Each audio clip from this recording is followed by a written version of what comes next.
പുതിയ യാത്രാവിലക്കുമായി ട്രംപ് പാകിസ്ഥാൻ, അഫ്ഗാൻ പൗരന്മാർക്ക് യുഎസിലേക്കുള്ള പ്രവേശനം വിലക്കും. രണ്ടാം തവണ അധികാരത്തിലേറിയ ശേഷം അനധികൃത കുടിയേറ്റത്തിലും ജന്മാവകാശ പൗരത്വത്തിലും അടക്കം വിട്ടുവീഴ്ചയില്ലാത്ത സമീപനമാണ് അമേരിക്കൻ പ്രസിഡന്റ് ഡൊണാൾഡ് ട്രംപ് സ്വീകരിക്കുന്നത്. അനധികൃത മാർഗങ്ങളിലൂടെ അമേരിക്കയിലേക്ക് കുടിയേറിയ ഇന്ത്യക്കാരടക്കം നിരവധി വിദേശികളെ നാടുകടത്തിയതിന് പിന്നാലെ വിവാദമായേക്കാവുന്ന പുതിയ നിയന്ത്രണങ്ങൾ കൊണ്ടുവരാനൊരുങ്ങുകയാണ് ട്രംപ്. പാകിസ്ഥാൻ, അഫ്ഗാൻ പൗരന്മാർക്ക് യുഎസിലേക്കുള്ള യാത്ര വിലക്കാനുള്ള നീക്കങ്ങൾ ട്രംപ് ആരംഭിച്ചു കഴിഞ്ഞു. ഈ രാജ്യങ്ങൾക്ക് പുറമേ മറ്റു ചില രാജ്യങ്ങൾക്കും വിലക്ക് വരാമെന്നാണ് വിവരം. യാത്രാ വിലക്ക് അടുത്ത ആഴ്ച ആദ്യം പ്രാബല്യത്തിൽ വന്നേക്കുമെന്നാണ് റോയിട്ടേഴ്സ് റിപ്പോർട്ട് ചെയ്യുന്നത്. ദേശീയ സുരക്ഷാ ഭീഷണി ഉയർത്തുന്ന രാജ്യങ്ങളുടെ പട്ടികയിൽ അഫ്ഗാനിസ്ഥാനെയും പാകിസ്ഥാനെയും അമേരിക്ക ഉൾപ്പെടുത്തിയിട്ടുണ്ട്. അതേസമയം ട്രംപിന്റെ തീരുമാനം വലിയ വിവാദങ്ങൾ ഉയർത്തിയിട്ടുമുണ്ട്. അമേരിക്കൻ സേനയ്ക്കൊപ്പം ജീവൻ പണയപ്പെടുത്തി പോരാടിയ അഫ്ഗാൻ പൗരന്മാരോടുള്ള വഞ്ചനയാണ് ട്രംപിന്റെ നീക്കത്തെ വിമർശകർ വിശേഷിപ്പിക്കുന്നത്. യുഎസിന് വേണ്ടി ജോലി ചെയ്തതിന്റെ പേരിൽ താലിബാൻ പ്രതികാരം ചെയ്യുമെന്ന ഭയത്താൽ നാടുവിട്ട് വിവിധ ഇടങ്ങളിൽ കഴിയുന്ന 2 ലക്ഷത്തോളം അഫ്ഗാൻകാരെ വിലക്ക് ബാധിക്കും. യുഎസിലേക്ക് കുടിയേറാൻ അനുമതി ലഭിച്ചവരും ഇക്കൂട്ടത്തിലുണ്ട്. ഇവരുടെ ഭാവി ഇപ്പോൾ അനിശ്ചിതത്വത്തിലാണ്. സൈനികർക്ക് വേണ്ടി വിവർത്തനം നടത്തിയവർ, സൈനിക സഹായങ്ങൾ നൽകിയവർ, അഫ്ഗാനിസ്ഥാനിലെ സർക്കാർ ജീവനക്കാർ എന്നിവരാണ് താലിബാന്റെ പ്രതികാര നടപടികൾ ഭയന്ന് ജീവിക്കുന്നത്. രാജ്യസുരക്ഷയുടെ ഭാഗമായാണ് ട്രംപ് വിലക്ക് ഏർപ്പെടുത്തുന്നത്. ട്രംപിന്റെ വിലക്ക് നേരിടുന്ന കൂടുതൽ രാജ്യങ്ങളുടെ പട്ടിക ഈ മാസം 12-ന് ശേഷം അറിയാൻ കഴിയും. മുൻപ് അധികാരത്തിലെത്തിയപ്പോഴും 6 മുസ്ലിം രാജ്യങ്ങളിലെ പൗരന്മാർക്ക് ട്രംപ് വിലക്ക് ഏർപ്പെടുത്തിയിരുന്നു.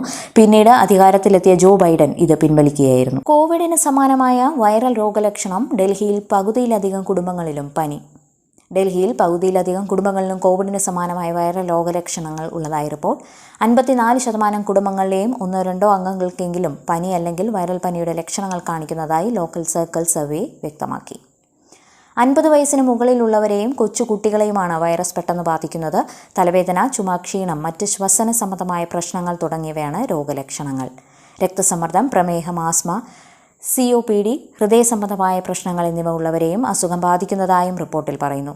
ന്യൂമോണിയയും ബ്രോങ്കൈറ്റിസുമുള്ള രോഗികളുടെ എണ്ണത്തിൽ വർധനവുണ്ടായതായി ആശുപത്രികളും റിപ്പോർട്ട് ചെയ്തിട്ടുണ്ട്. സംസ്ഥാനത്തെ പ്രതിദിന വൈദ്യുതി ഉപഭോഗം 10 കോടി യൂണിറ്റ് പിന്നിട്ടു.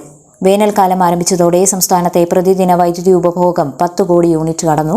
KCB കണക്കുകൾ പ്രകാരം മാർച്ച് 4-ന് കേരളം 10.078 കോടി യൂണിറ്റ് വൈദ്യുതി ഉപയോഗിച്ചിട്ടുണ്ട്. തൊട്ടടുത്ത ദിവസം മാർച്ച് 5-ന് പ്രതിദിന ഉപഭോഗം 101.73 ദശലക്ഷം യൂണിറ്റായി ഉയർന്നതായും കണക്കുകൾ പറയുന്നു. 2024 മാർച്ച് 11-ന് സംസ്ഥാനത്തിന്റെ ചരിത്രത്തിലാദ്യമായി പ്രതിദിന വൈദ്യുതി ഉപഭോഗം 10 കോടി യൂണിറ്റ് കടന്നിരുന്നു. 2024 മെയ് 3-ന് 11.596 കോടി യൂണിറ്റ് എന്ന റെക്കോർഡിലും എത്തിയിരുന്നു. അതേസമയം സംസ്ഥാനത്ത് നിലവിൽ വൈദ്യുതി പ്രതിസന്ധി ഇല്ലെന്നാണ് KCB അധികൃതർ പറയുന്നത്. വൈദ്യുതി ആവശ്യകത മുൻകൂട്ടി കണ്ട് പുറത്തുനിന്ന് വൈദ്യുതി വാങ്ങുമെന്നാണ് അധികൃതർ പറയുന്നത്. മാർച്ച് 5 ബുധനാഴ്ച സംസ്ഥാനത്ത് പരമാവധി താപനില 33-നും 38 ഡിഗ്രി സെൽഷ്യസിനും ഇടയിലായിരുന്നു. കൂടുതൽ ഉപഭോക്താക്കൾ രാത്രി സമയങ്ങളിൽ എയർ കണ്ടീഷണറുകൾ ഉപയോഗിക്കാൻ തുടങ്ങിയത് ഉപഭോഗം കൂട്ടി. നേരത്തെ പീക്ക് സമയം 6-നും രാത്രി 10-നും ഇടയിലായിരുന്നു. സമീപ വർഷങ്ങളിൽ രാത്രി 10-നും പുലർച്ചെ 2-നും ഇടയിലാണ് ഉപഭോഗത്തിൽ വർധനവുണ്ടായത്. മലയാറ്റൂർ കുരിശുമുടിയിൽ നോമ്പുകാല ശുശ്രൂഷകൾ ആരംഭിച്ചു. മലയാറ്റൂർ കുരിശുമുടിയിൽ നോമ്പുകാല ശുശ്രൂഷകൾ ആരംഭിച്ചു. വലിയ നോമ്പ് ആരംഭിച്ചതോടെ മല കയറുന്ന തീർത്ഥാടകരുടെ എണ്ണവും വർദ്ധിച്ചിട്ടുണ്ട്. കുരിശുമുടിയിൽ എല്ലാ ദിവസവും രാവിലെ 5:30-നും 7:30-നും 9:30-നും വിശുദ്ധ കുർബാന, നുവേന, വൈകുന്നേരം 6-ന് ജപമാല, വിശുദ്ധ കുർബാന, നുവേന എന്നിവ ഉണ്ടായിരിക്കും. ശനിയാഴ്ചകളിൽ രാത്രി 12-ന് വിശുദ്ധ കുർബാന, നുവേന. നോമ്പിന്റെ ആരംഭം മുതൽ എല്ലാ വെള്ളി, ശനി, ഞായർ ദിവസങ്ങളിൽ രാത്രിയും പകലും മല കയറുന്നതിനുള്ള സൗകര്യം ഒരുക്കിയിട്ടുണ്ട്. മാർച്ച് 20 വരെ പുലർച്ചെ 4:30 മുതൽ രാത്രി 10 വരെ മല കയറാം. 12-ന് ലൈറ്റുകൾ ഓഫ് ചെയ്യും. ഈ മാസം 20 മുതൽ മെയ് 25 വരെ ദിവസത്തിന്റെ മുഴുവൻ സമയവും കുരിശുമുടി കയറാൻ സാധിക്കും. കുരിശുമുടിയിൽ കുമ്പസാരത്തിനും അടിമ സമർപ്പണ പ്രാർത്ഥനയ്ക്കും കുർബാന നിയോഗങ്ങൾ ഏൽപ്പിക്കുന്നതിനും എല്ലാ സമയത്തും സൗകര്യമുണ്ട്. മലയാറ്റൂർ മഹാ ഇടവക കൂട്ടായ്മ 9-ന് രാവിലെ 7-ന് മല കയറുന്നതോടെ ഈ വർഷത്തെ കുരിശുമല കയറുന്നതിനുള്ള ഔദ്യോഗികമായി തുടക്കം കുറിക്കും. തുടർന്ന് 9:30-ന് മലമുകളിൽ വിശുദ്ധ കുർബാന, നുവേന എന്നിവ നടക്കും. ആദ്യമായി നോട്ടറി പദവിയിലെത്തുന്ന സന്യാസിനി എന്ന റെക്കോർഡ് ഇനി സിസ്റ്റർ അഡ്വക്കേറ്റ് ഷീബ പോളിന് സ്വന്തം. ആദ്യമായി നോട്ടറി പദവിയിലെത്തുന്ന സന്യാസിനി എന്ന റെക്കോർഡ് ഇനി സിസ്റ്റർ അഡ്വക്കേറ്റ് ഷീബ പോൾ പാലാട്ടിയുടെ പേരിൽ. സിസ്റ്റേഴ്സ് ഓഫ് ഹോളി സ്പിരിറ്റ് സന്യാസിനി സമൂഹാംഗമായ സിസ്റ്റർ അഡ്വക്കേറ്റ് ഷീബ പോളിനെ കേന്ദ്ര സർക്കാർ നോട്ടറിയായി നിയമിക്കുകയായിരുന്നു. മലയാറ്റൂർ നീലീശ്വരം പാലാട്ടി പോൾ ആനീസ് ദമ്പതികളുടെ മകളായ സിസ്റ്റർ ഷീബ ഹോളി സ്പിരിറ്റ് സന്യാസിനി സമൂഹത്തിന്റെ പൂനെ പ്രൊവിൻസ് അംഗമാണ്.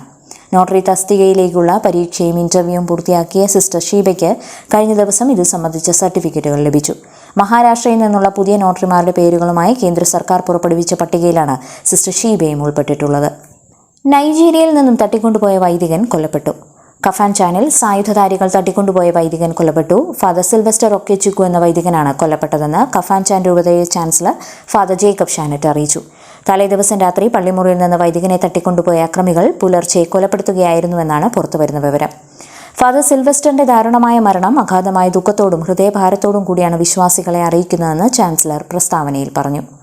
2021 ഫെബ്രുവരി 11 വൈദികനായ അഭിഷിക്തനായ ഫാദർ സിൽവസ്റ്റർ തട്ടിക്കൊണ്ടു പോകപ്പെടുന്ന സമയത്ത് കടുണ സംസ്ഥാനത്തെ കൗര ലോക്കൽ ഗവൺമെന്റ് ഏരിയയിലെ തച്ചിറയിലെ സെന്റ് മേരി കാത്തലിക് പള്ളിയുടെ വികാരിയായി സേവനമനുഷ്ഠിക്കുകയായിരുന്നു. വൈദിക കൊലപാതകത്തിന് പിന്നിലെ ഉദ്ദേശം അജ്ഞാതമാണ്. കർത്താവിന്റെ മുന്തിരിത്തോട്ടത്തിൽ നിസ്വാർത്ഥമായി പ്രവർത്തിച്ച ദൈവത്തിന്റെ സമർപ്പിത ദാസനായിരുന്നു ഫാദർ സിൽവസ്റ്റർ എന്നും വൈദികന്റെ അകാലവും ക്രൂരവുമായ നഷ്ടം ഹൃദയം തളർത്തുകയാണെന്നും രൂപത പ്രസ്താവിച്ചു. എല്ലായ്പ്പോഴും തന്റെ ഇടവകക്കാർക്ക് സമീപസ്ഥനായ വ്യക്തിയായിരുന്നു അദ്ദേഹം. വൈദികന്റെ വിയോഗത്തിൽ കത്തോലിക്ക സമൂഹം ദുഃഖിക്കുമ്പോൾ തന്നെ അദ്ദേഹത്തിന്റെ ആത്മാവിന്റെ ശാന്തിക്കായി പ്രാർത്ഥനയിൽ ഐക്യപ്പെട്ടിരിക്കാൻ രൂപത വിശ്വാസികളോട് ആഹ്വാനം ചെയ്തു.